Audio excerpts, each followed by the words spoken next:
चलो लोग बड़े बेटा introduction to the critical care in nursing ना, पहले हेडिंग पढ़ने के हमको क्रिटिकल केयर होता क्या है। तो क्रिटिकल केयर जो होती है बेटा डायरेक्ट डिलीवरी होती है किसका, मेडिकल केयर, किसका, क्रिटिकली इल पेशेंट का, ठीक है। तो क्या हो गया, direct delivery of the medical care for the critically ill और इंजर्ड पेशेंट। अब आते हैं क्रिटिकल केयर नर्सिंग में हम करते क्या, किसके लिए करते हैं नर्सिंग, ठीक है। तो क्या होता है, कंसर्न करते हैं human response to the life threatening problem such as trauma हो गया बेटा, कोई मेजर सर्जरी हो गया या तो कोई कम्युनिकेशन इलनेस हो गया। तो नर्सिंग का मतलब क्या होता है, नर्सिंग का मतलब होता है बेटा देखभाल करना, ठीक है।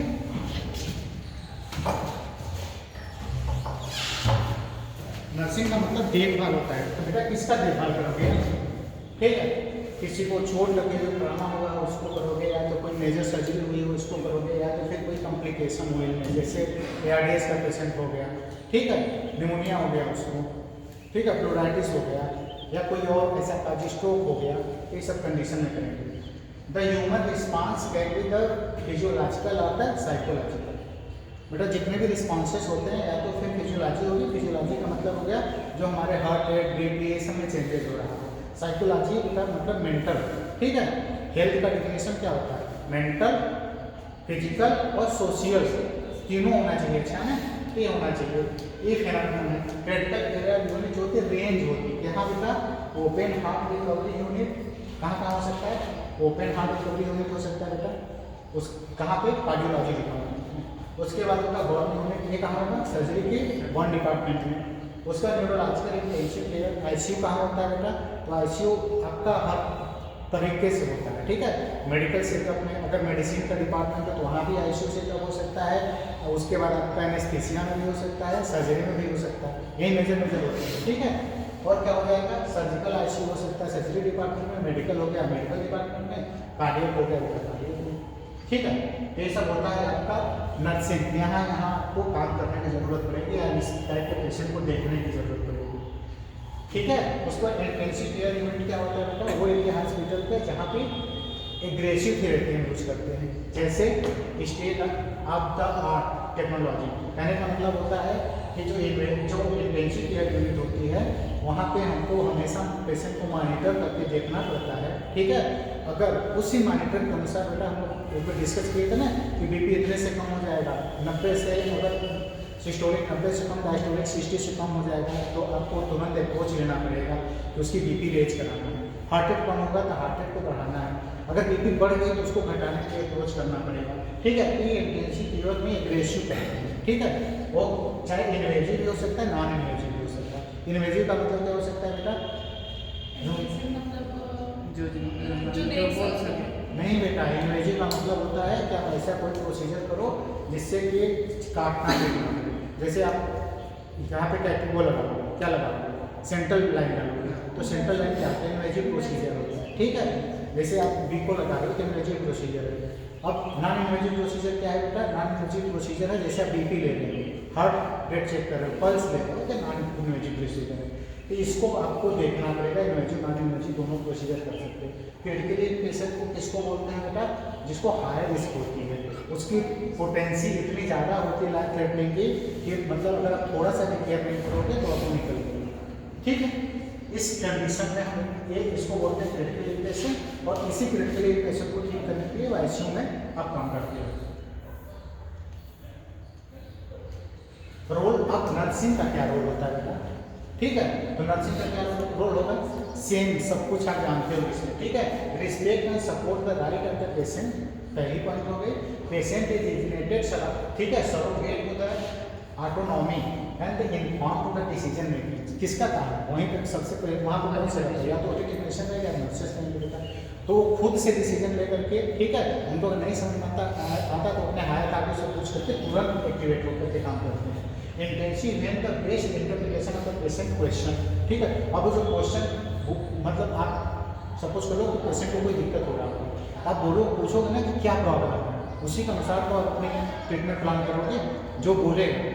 जैसे सपोज कर लो कि मुझे दिक्कत, सपोज कर लो कि आप आईसीयू में हो, मुझे घबराहट हो रही है, तो आप क्या सोचोगे, या तो इसकी बीपी कम हो रही है या ज़्यादा हो रही है, तो बीपी मेजर करोगे, पल्स लोगे, ठीक है, तो उसके अनुसार आप काम करोगे।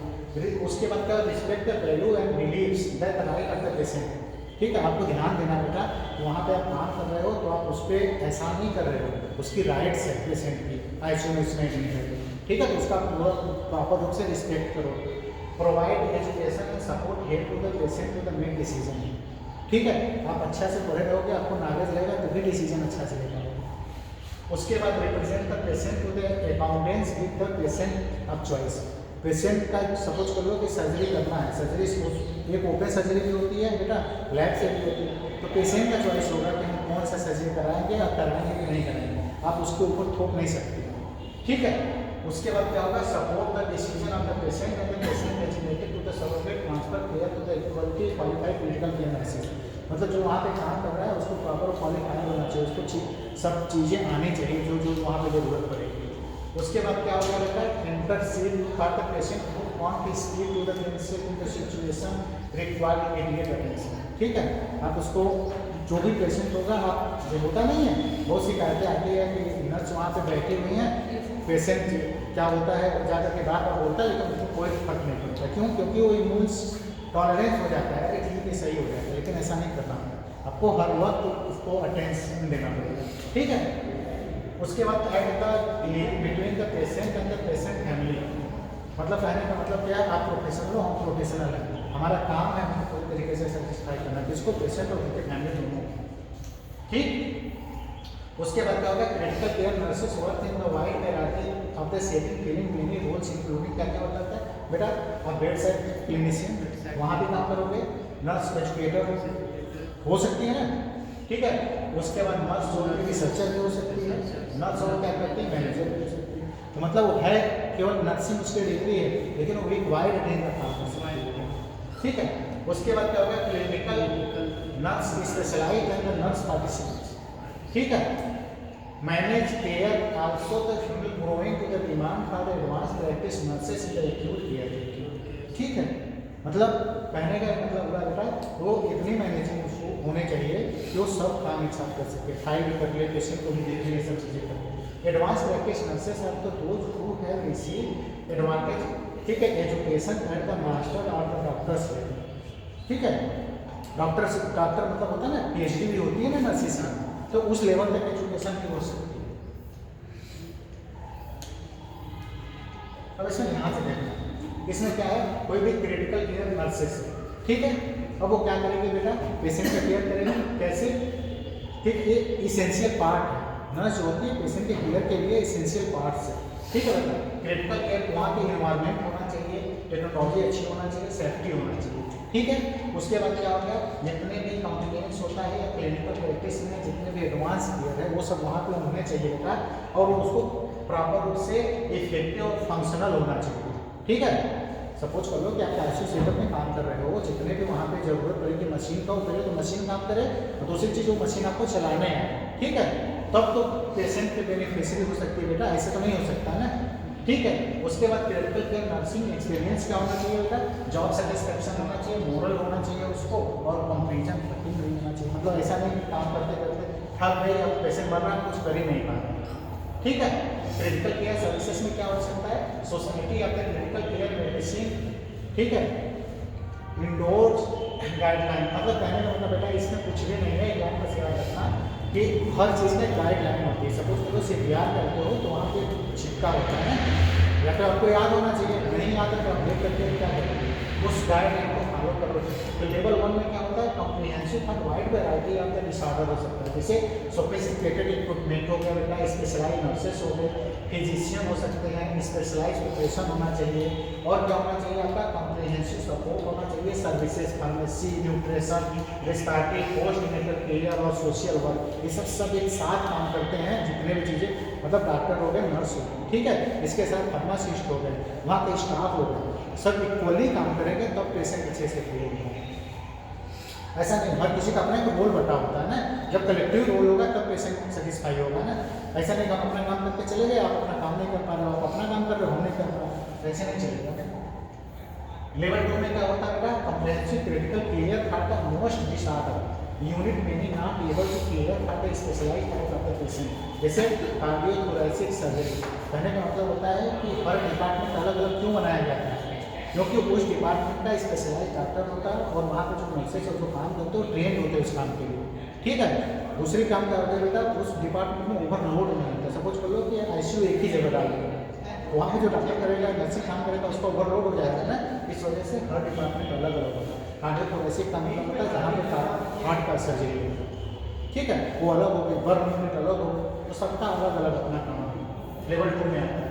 लेवल 3 में क्या हो जाएगा बेटा, initial stabilization of the critical ill patient provided but limited ability to provide the comprehensive critical care, ठीक है, ये लेवल 3 में आता है। अब आता है बेटा इसमें लेवल ऑफ द, ठीक है, education for the critical care nurses क्या क्या होना चाहिए, देखो ध्यान से। एक तो होता है डिप्लोमा, ठीक है, ये क्या होता है, बीकॉम से नर्सिंग, डिप्लोमा से भी नर्सिंग बोलते हैं। उसके बाद ये बेटा ए रजिस्टर्ड एसोसिएटेड नर्सेस बोलते हैं, जिसको आरएन बोलते हैं। डिग्री जो होती है individual nurses must be the A N D अन बोलते हैं उसको बेटा। और क्या होता है, बैचलर डिग्री में बीएमएस होती है, ठीक है। तो कहने मतलब हम जो डिग्री करते हैं यहाँ पे आपका कोर्स जो होगा उसमें डिप्लोमा भी होगा बेटा और डिग्री भी होगी, तो डिग्री ज़्यादा अच्छा होता है बेटा इसके टू डिप्लोमा, क्यों, क्योंकि आप ज़्यादा समय तक पढ़ रहे हो, ज़्यादा समय तक सीख रहे हो, ठीक है, ये चीज़ हो गई। बाकी पास तो करना ही पड़ेगा ना। उसके बाद क्या होगा भाई, requirement very dictated by the each state होगी। अब जब आप डिग्री यहाँ से लोगे बेटा, तो यहाँ पे अभी चले जाओगे, अब लखनऊ में हो, लखनऊ में ही आपका वो होगा ना जहाँ पर रजिस्ट्रेशन करवाओगे डिग्री, तो पूरा जो डिग्री का रजिस्ट्रेशन होना चाहिए और रजिस्ट्रेशन नंबर आपको मिलना चाहिए, ठीक है, मिलता है। जब कंप्लीट कर लोगे अपनी डिग्री तो वहाँ रजिस्ट्रेशन कराओगे, वहाँ से आपका रजिस्ट्रेशन नंबर मिलेगा, तो प्रॉपर रूप से होनी चाहिए, ठीक है। स्कूलिंग अच्छी होनी चाहिए, एक्सपोजर अच्छा होना चाहिए, मतलब इंटर्नशिप अच्छी होनी चाहिए, ठीक है, और आपके पास वो डिग्री होनी चाहिए। और मास्टर भी कर सकते हैं, तो हम लोग डिस्कस कर चुके हैं बेटा। उसके बाद characteristic of the critical ill patient क्या क्या होना चाहिए बेटा, देखो इसमें दो चीज़ें देखो, रिलेंसी होनी चाहिए। इसमें क्या होता है बेटा, ability to bounce back quickly after the insult, ठीक है। Patient range along with the continuous from being able to the mountain response to the having stones. क्या मतलब हो गया रेजिडेंसी का, मतलब हो गया कि रेजिडेंसी मतलब ये हो गया कि पेशेंट को आपके मतलब आप वहाँ पे काम कर रहे हो तो आप इतना डिलीजेंस रहो कि पेशेंट जैसे आप खराब होकर के आया है ना, इल होकर के आया है, वो फिर से बाउंस बैक करते हैं, मतलब फिर से नॉर्मल कंडीशन में चलते हैं। उसके बाद क्या होगा, वल्नरेबिलिटी में क्या होता है, susceptibility to the actual and potential stress patient range from the being fragile to the being safe और आउट ऑफ द वुड्स, ठीक। उसके बाद क्या होना चाहिए, गेटिंग अप्रूवल्स। पहले क्या होना चाहिए, रेजिडेंसी होनी चाहिए, वल्नरेबिलिटी होनी चाहिए बेटा, उसके बाद स्टेबिलिटी होनी चाहिए, ठीक है, कॉम्प्लेक्सिटी होनी चाहिए, ठीक, ये गेटिंग है। उसके बाद प्रेडिक्टेबिलिटी होनी चाहिए, ठीक है, रिसोर्स अवेलेबिलिटी होनी चाहिए, ये सब हॉस्पिटल सेटिंग के लिए होगा, ठीक है। और प्रेडिक्टेबिलिटी आपके अंदर कितना क्षमता है उसको बोल सकते हैं। उसके बाद पार्टिसिपेशन इन क्लियर, आप प्रॉपर रूप से उसमें काम हाथ बटाओ, ठीक है। उसके बाद क्या होगा, पार्टिसिपेशन इन डिसीजन मेकिंग, आप ही का काम है, वहीं आप ही रहोगे तो आप डिसीजन लो रहे हैं, तो ये सब पूरा लेवल होना चाहिए बेटा। इसके लिए यहाँ पे देखो एक क्रिटिकली इल पेशेंट के कैरेक्टरिस्टिक है, ठीक है, और ये रिस्पॉन्सेस हैं हम लोगों को, ठीक है। पहला क्या हो गया बता दो एक बार फिर से, रेजिलेंसी हो गया बेटा, दूसरा वल्नरेबिलिटी हो गई, स्टेबिलिटी हो गई, कॉम्प्लेक्सिटी हो गई, उसके बाद प्रेडिक्टेबिलिटी हो गई, रिसोर्स अवेलेबिलिटी हो गई, आपका पार्टिसिपेशन क्लियर हो गया, डिसीजन मेकिंग हो गया।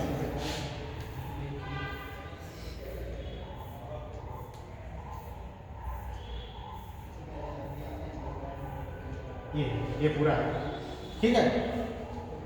क्रिटिकल इल पेशेंट का जो रिलेटिव फैमिली होना चाहिए, पूरा इतना आपको याद होना चाहिए।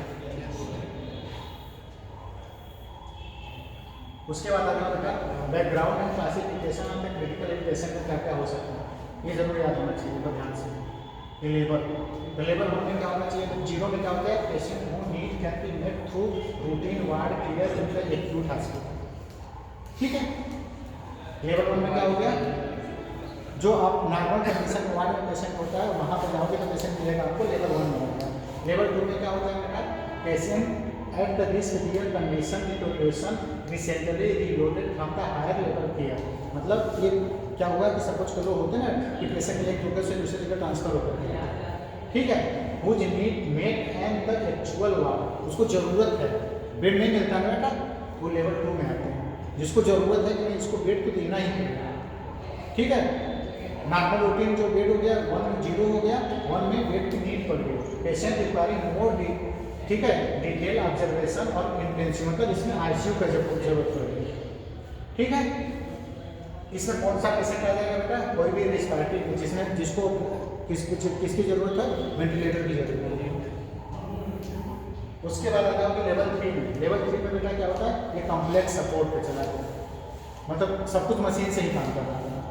तो पहले में नॉर्मल वाला हो गया, दूसरे में उसको बेड देना जरूरी है बेटा, तीसरे में मतलब 0 1 2 3, तीसरे में आपको आईसीयू में है, चौथे में कॉम्प्लेक्स है, कई सारे मशीनों के लिए ये होता है 4 लेवल।